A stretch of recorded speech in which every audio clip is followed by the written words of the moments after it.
Good evening everyone. इससे पहले वाले वीडियो में हम लोगों ने श्रृंगार रस के बारे में पढ़ा था और आज के इस वीडियो में हम लोग हास्य रस, करुण रस और वीर रस के बारे में पढ़ने वाले हैं। तो चलिए सबसे पहले हम लोग हास्य रस से स्टार्ट करते हैं। देखिए, ये हास्य रस होता क्या है, इसको समझने से पहले मैं आप लोगों को एक ऐसा ट्रिक बताने वाला हूं जिस ट्रिक के माध्यम से आप किसी भी रस की परिभाषा आसानी से लिख सकते हैं। ठीक है, तो चलिए सबसे पहले हम लोग वो ट्रिक देख लेते हैं कि वो ट्रिक कौन सा है। ट्रिक ये है कि कोई भी रस होता है तो किसी भी रस के अंदर कितने अंग होते हैं? 4 अंग होते हैं।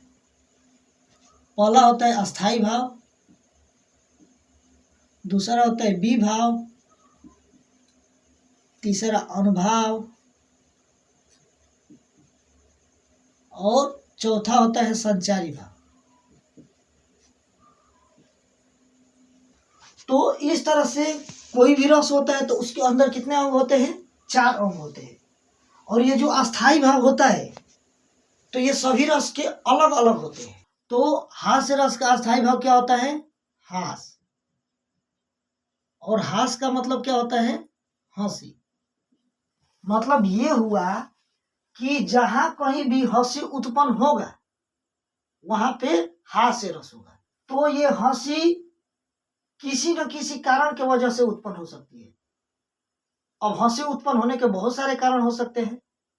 जैसे मान लीजिए कि किसी को देख के हंसी आ जाए, किसी की बात को सुन के हंसी आ जाए, तो इस तरह से अनेकों कारण हो सकते हैं।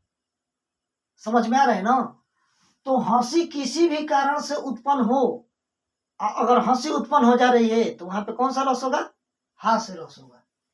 तो देखिए, ये हंसी उत्पन्न होने के क्या हो सकते हैं? अनेकों कारण हो सकते हैं। जैसे में किसी को देखकर या किसी की वाणी को सुनकर या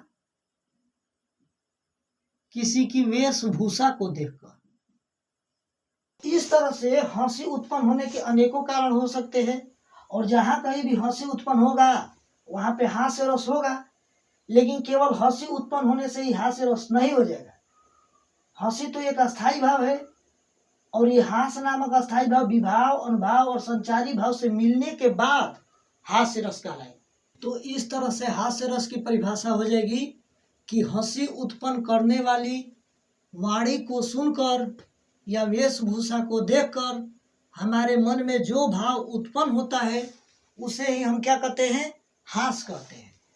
और यही हास नामक अस्थाई भाव, विभाव, अनुभाव और संचारी भाव, यानी कि ये चारों के चारों से परिपूर्ण होकर के हास्य रस कहलाता है।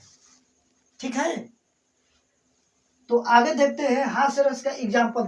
तो देखिए, ये जो उदाहरण दिया जा रहा है ये शंकर जी के बारे में उदाहरण लिखा गया है।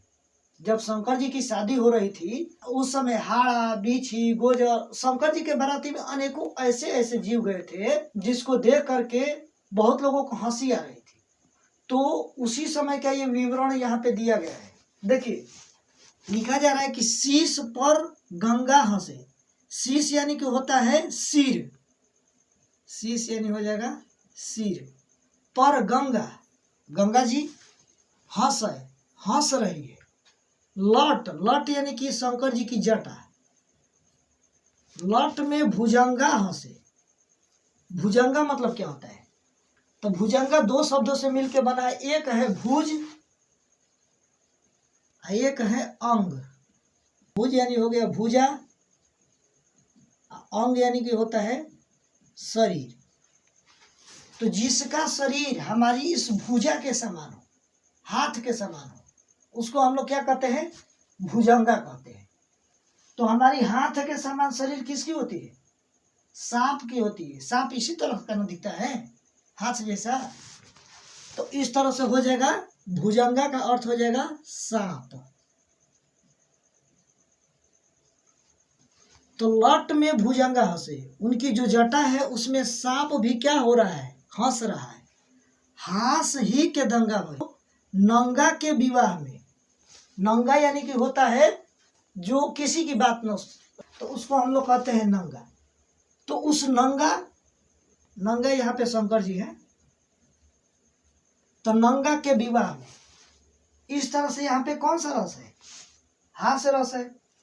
चलिए आगे इसका स्पष्टीकरण भी देख लेते हैं। तो स्पष्टीकरण में सबसे पहले अस्थाई भाव क्या है? तो अस्थाई भाव हास्य है। विभाव के अंदर होता है आलंबन विभाव, आलंबन में भी होता है पहला आश्रय। तो इसमें आश्रय कौन है? आश्रय उसे ही ना कहते हैं जिसके मन में अस्थाई भाव उत्पन्न होता है।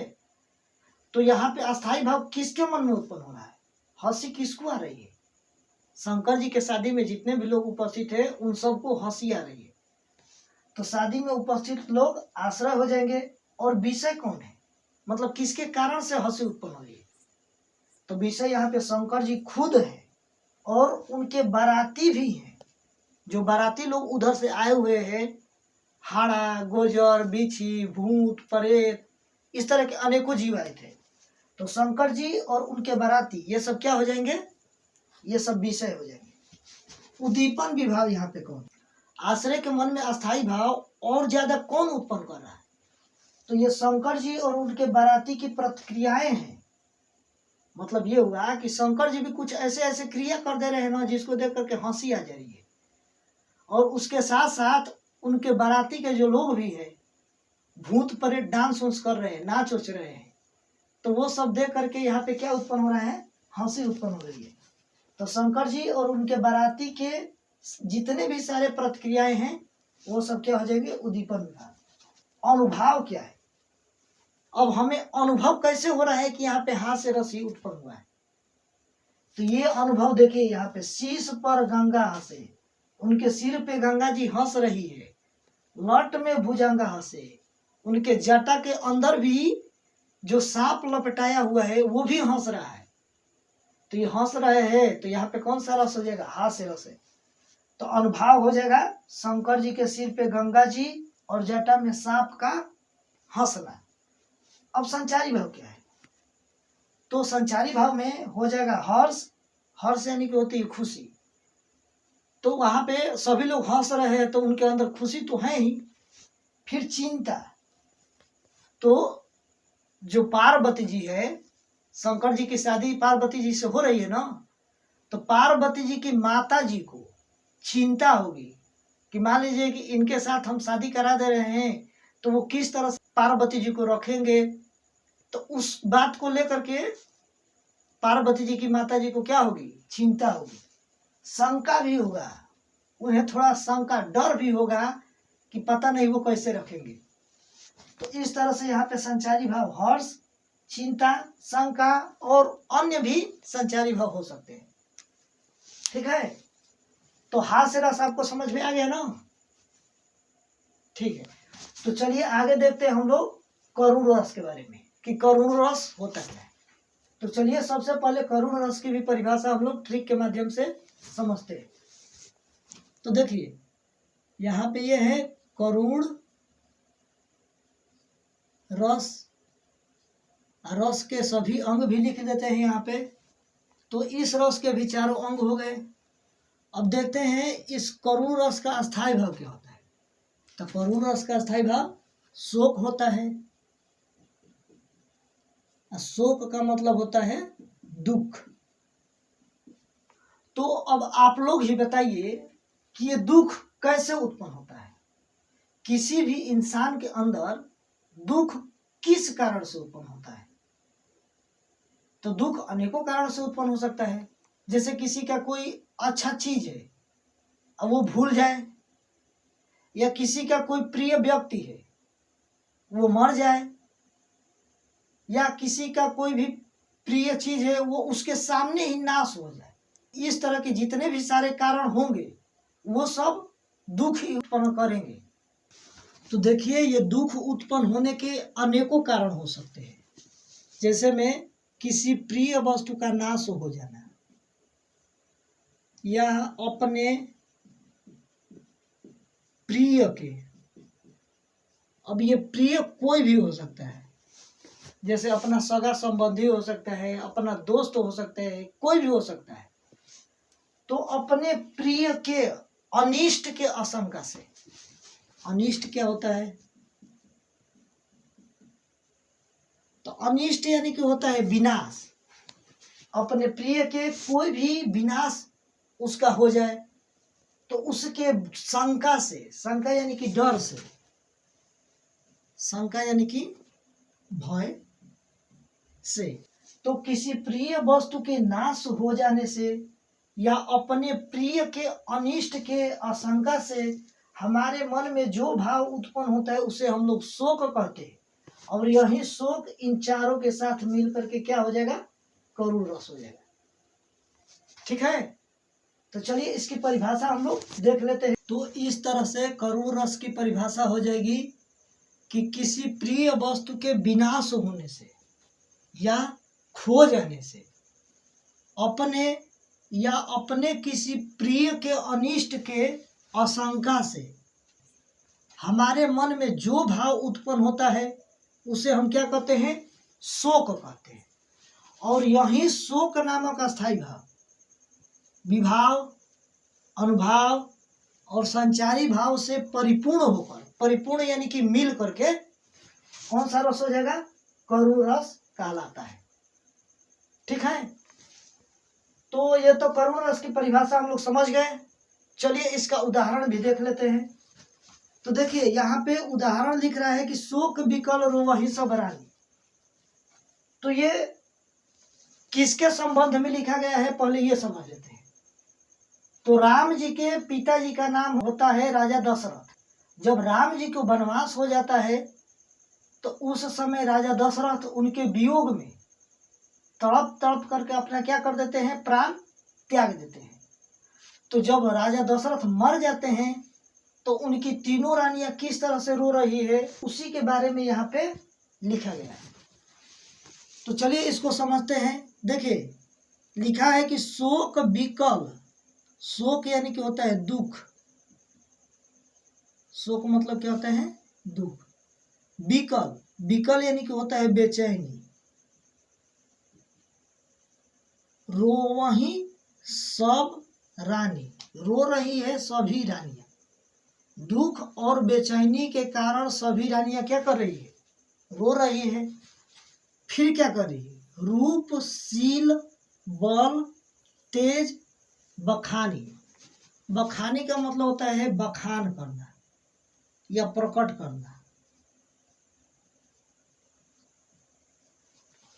मतलब ये है कि ये जो तीनों रानियां हैं वो दुख के और बेचैनी के कारण तो रो रही है, लेकिन औरतों के अंदर एक गुण होता है कि जब वो रोएंगी ना तो हर एक चीज बता करके रोती है।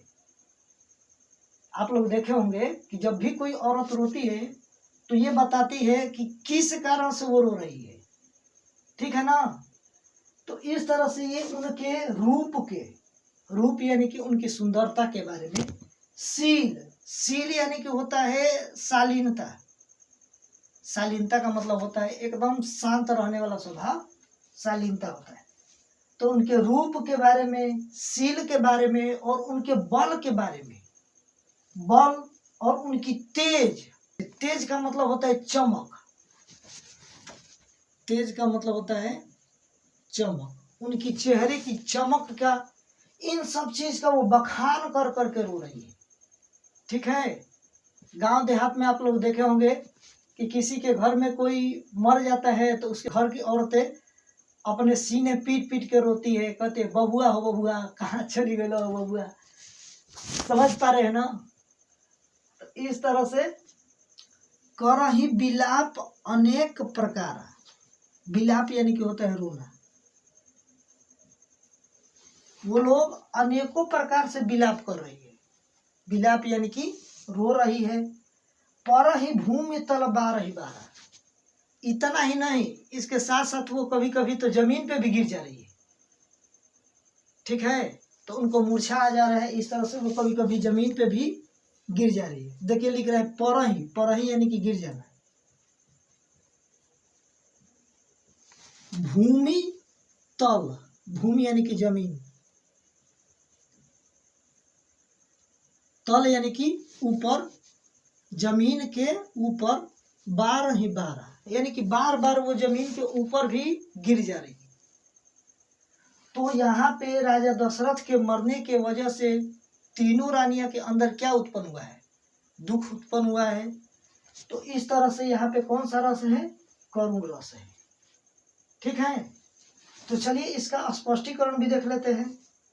तो देखिए इसके स्पष्टीकरण में अस्थाई भाव शोक है। अस्थाई भाव यहाँ पे क्या है? शोक है। दुख ही तो उत्पन्न हो रहा है तीनों रानियों के अंदर। तो यहाँ पे अस्थाई भाव शोक है। विभाव, विभाव में आलंबन के अंदर आश्रय। आश्रय कौन है? किसके अंदर दुख उत्पन्न हुआ है?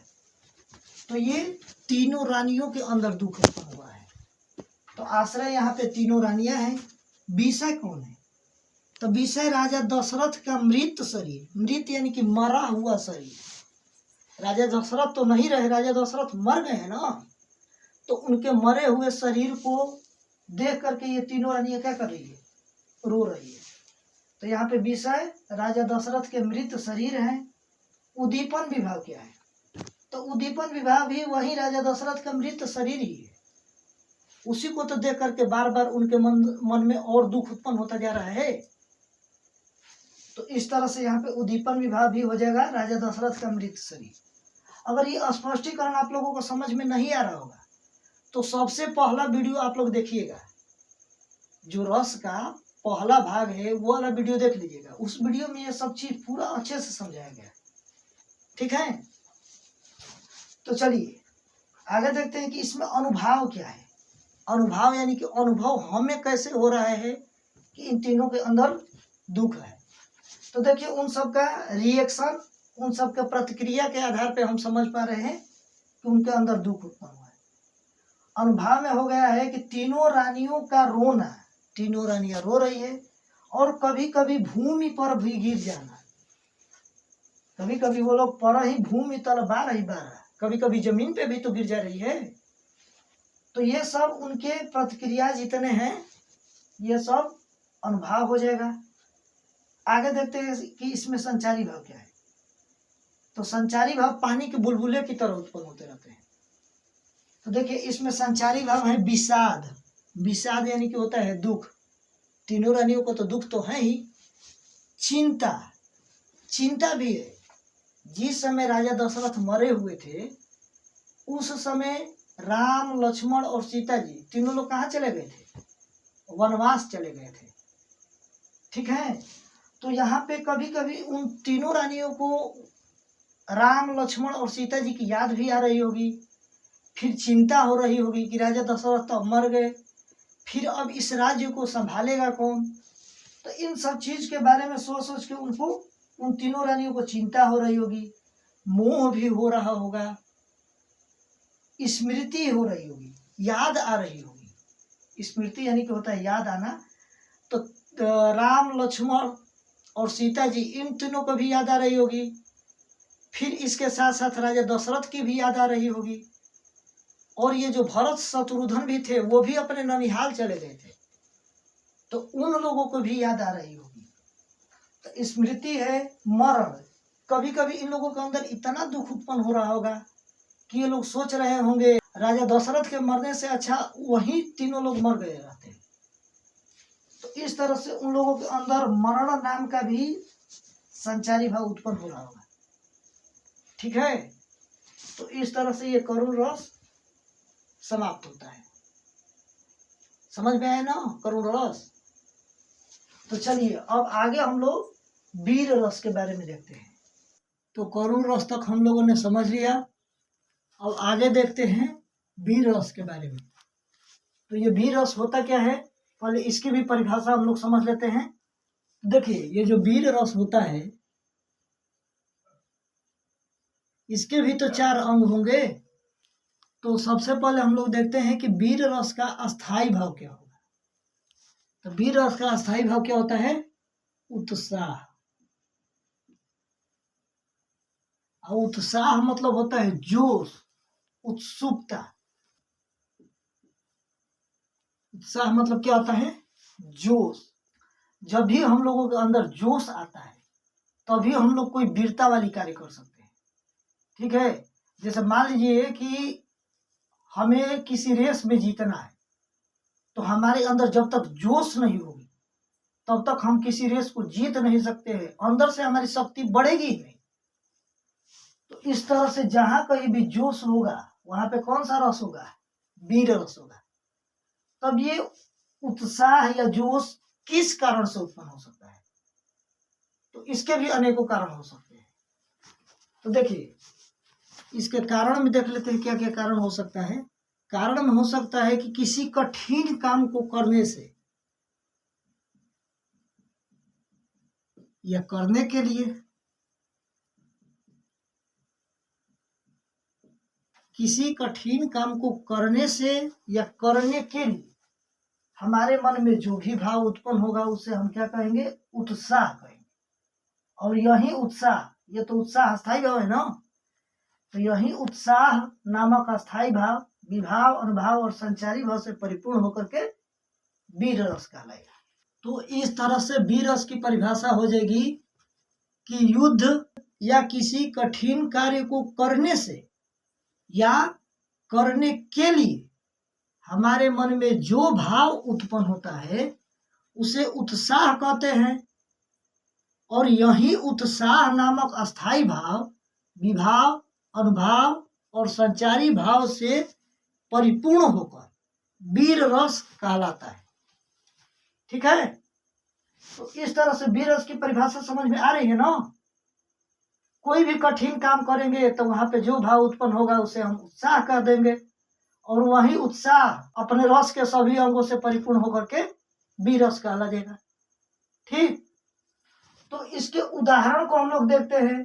तो देखिए, इसके उदाहरण को देखने से पहले हमें थोड़ा महाभारत की कहानी समझनी पड़ेगी।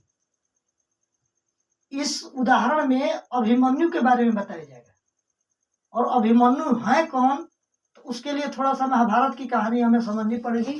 तो चलिए हम लोग इस परिभाषा को मिटा करके वो कहानी समझ लेते हैं, फिर उदाहरण भी समझ लेंगे। तो देखिए, ये महाभारत की कहानी क्या है। महाभारत जो है ये दो सेनाओं के बीच में लड़ी गई। एक सेना है कौरव की सेना, और दूसरी सेना है पांडवों की सेना। कौरवों की संख्या कितनी होती है? तो कौरव 100 होते हैं और पांडव केवल 5 होते हैं। तो ये 100 और 5 लोगों के बीच में लड़ी हुई एक युद्ध होती है। ठीक है। इन कौरवों और पांडवों को पढ़ाने वाले एक गुरु होते हैं। उस गुरु का नाम क्या होता है? द्रोणाचार्य। आप लोगों ने एक कहानी पढ़ा होगा जिसमें एकलव्य ने अपने गुरु द्रोणाचार्य के लिए अंगूठा कटवा के दे दिया। तो एकलव्य जो थे वो थोड़ा नीच कुल के थे, तो इसलिए द्रोणाचार्य उस नीच कुल के स्टूडेंट को या विद्यार्थी को नहीं पढ़ाए। ये कौरवों और पांडवों को केवल द्रोणाचार्य पढ़ाए थे। ठीक। तो कौरवों और पांडवों के गुरु कौन थे? द्रोणाचार्य। कौरवों की संख्या 100 है और 100 लोगों का तो नाम हम लोग देख नहीं पाएंगे, तो इनमें जो मेन है उनका नाम देख लेते हैं। तो कौरवों में सबसे मेन होता है दुर्योधन, और ये दुर्योधन अपने सभी भाइयों में बड़ा भाई होता है। तो कौरवों में केवल दुर्योधन का नाम याद रखिए। और पांडवों में देखिए, तो पांडवों में 5 लोग होते हैं। सबसे बड़े जो होते हैं उनका नाम है युधिष्ठिर, और फिर इन पांडवों में एक मेन होता है, वो है अर्जुन। इसके अलावा भी और 3 लोग हैं, उन तीनों लोगों का नाम नहीं देखते हैं। जो मेन है केवल उन्हीं लोगों का नाम हम लोग देखेंगे, क्योंकि हमें पूरा महाभारत नहीं समझना है, हमें तो केवल ये उदाहरण समझने के लिए इन लोगों के बारे में हम लोग थोड़ा देख रहे हैं। तो पांडवों में सबसे बड़ा युधिष्ठिर, और इनमें जो मेन होता है वो है अर्जुन। अर्जुन धनुर्विद्या में निपुण होता है। तो ये जो अर्जुन होते हैं, अर्जुन की शादी किससे हो जाती है? तो अर्जुन की शादी सुभद्रा से हो जाती है। ठीक। और ये सुभद्रा कौन है? तो सुभद्रा कृष्ण की बहन है। कृष्ण की क्या है? बहन। ठीक है, तो अर्जुन की शादी सुभद्रा से हो जाती है। सुभद्रा कृष्ण की क्या है? बहन है। तो अर्जुन और सुभद्रा से एक पुत्र का जन्म होता है जिसका नाम है अभिमन्यु। ठीक है, तो यही जो अभिमन्यु है इसी के बारे में इस उदाहरण में हम लोग समझेंगे। ठीक है, तो अभिमन्यु किसका पुत्र है? अर्जुन का और सुभद्रा का। सुभद्रा कृष्ण की बहन है। तो इस तरह से अभिमन्यु का ये कृष्ण क्या हो गए? मामा हो गए। ये वही कृष्ण है जो भगवान है। तो इस तरह से ये कृष्ण अभिमन्यु के क्या हो गए? मामा। तो अभिमन्यु के पिताजी का नाम अर्जुन और अभिमन्यु के मामा का नाम कृष्ण है। और ये दोनों लोग युद्ध में ऐसे वीर योद्धा है जिसे कोई भी जीत नहीं सकता। अर्जुन से कोई धनुर्विद्या में आगे नहीं है। कृष्ण तो भगवान है, इनसे कौन जीत सकता है? ठीक है, तो इतना कहानी आप लोगों को समझ में आ रही है ना? ठीक है, महाभारत के युद्ध में युधिष्ठिर को बंदी बनाने के लिए ये गुरु द्रोणाचार्य ने एक चक्रव्यूह की रचना की है। अब चक्रव्यूह क्या है तो देखिए, समझिए चक्रव्यूह क्या है।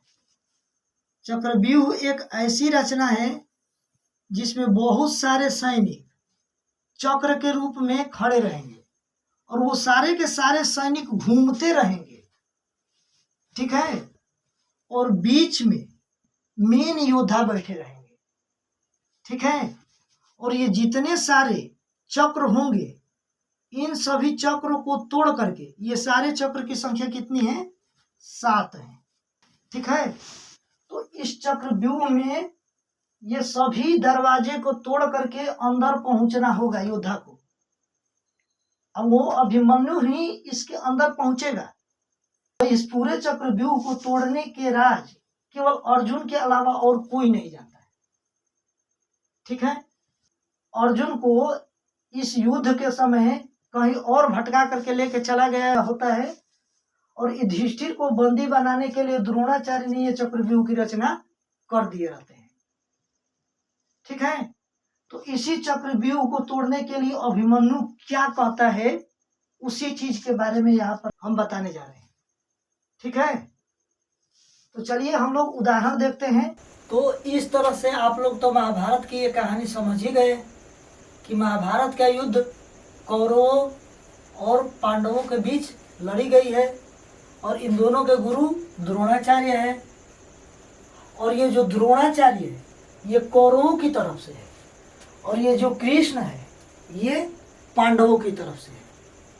ठीक है, तो जितने भी इस लड़ाई में मेन योद्धा थे, अच्छे योद्धा थे, सभी के सभी कौरवों के साइड है और पांडवों के साइड केवल कृष्ण है अकेला। और इनके अलावा ये 5 पांडव है। ठीक है, तो इस तरह से आप लोग समझ पा रहे होंगे कि ये महाभारत का युद्ध कितना भीषण युद्ध हुआ होगा। ठीक है, फिर भी इस लड़ाई में जीत इन्हीं लोगों की हुई है। अगर आप लोग महाभारत नहीं देखे हैं ना तो उसको जाके देखिएगा। ठीक है, तो इसी चक्रव्यूह को तोड़ने के लिए अभिमन्यु के अंदर उत्साह आया है। तो देखिए अभिमन्यु क्या कह रहा है? कह रहा है कि मैं सत्य कहता हूँ, मैं सत्य कहता हूँ सखे। सखे यानी कि दोस्त। कह रहा है कि हे दोस्त मैं सत्य कहता हूँ, सुकुमार मत जानो मुझे सुकुमार मत जानो। सुकुमार यानी कि होता है कोमल। मुझे कोमल या कमजोर मत जानो। आगे देखिए, आगे कह रहे हैं कि यमराज से भी युद्ध में। यमराज कौन है? तो यमराज मौत के देवता है। तो यह अभिमन्यु कह रहा है कि मैं मौत के देवता से भी युद्ध में प्रस्तुत सदा मानो मुझे। प्रस्तुत यानी कि तैयार, सदा यानी कि हमेशा।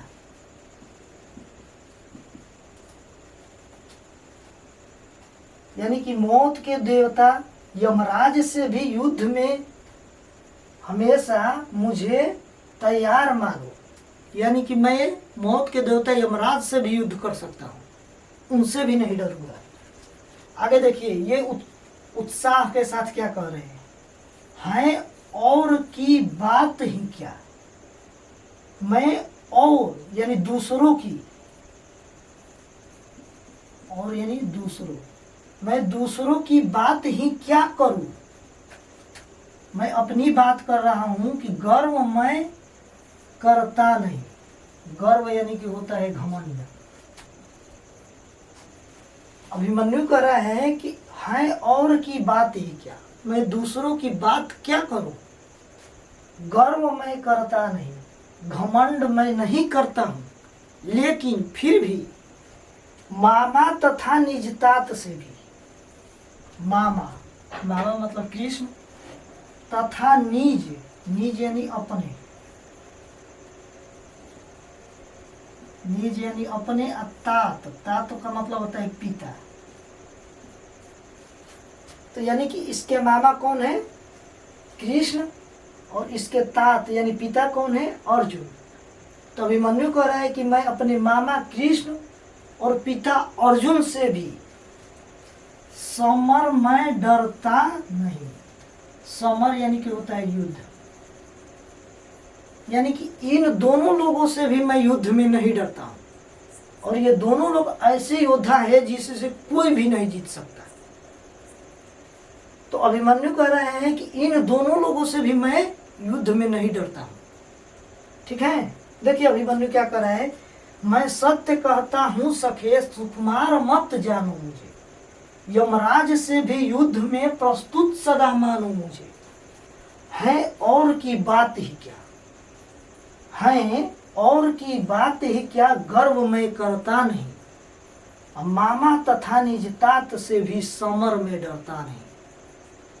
ठीक है, तो इस तरह से अभिमन्यु का ये जो कही हुई बात है, इस बात के अंदर उत्साह है, जोश है। इस तरह से यहाँ पे कौन सा रस हो जाएगा, वीर रस हो जाएगा। ठीक है, तो चलिए इसका स्पष्टीकरण भी देख लेते हैं। तो इस उदाहरण में अस्थाई भाव क्या है, उत्साह है, आश्रय अभिमन्यु है। अभिमन्यु को ही तो ये चक्रव्यूह तोड़ना है, तो अभिमन्यु आश्रय हो गया, और विषय कौन है, ये कौरव लोग हैं। और देखिए उद्दीपन विभाव क्या है, इसके अंदर उत्साह और क्यों उत्पन्न हो रहा है, तो यहाँ पे उद्दीपन विभाव यही है, अभेद चक्रव्यूह। अभेद यानी कि जिसको तोड़ा ना जा सके, ऐसा चक्रव्यूह है जिसको तोड़ा ना जा सके, तो यही चक्रव्यूह यहाँ पे उद्दीपन विभाव है।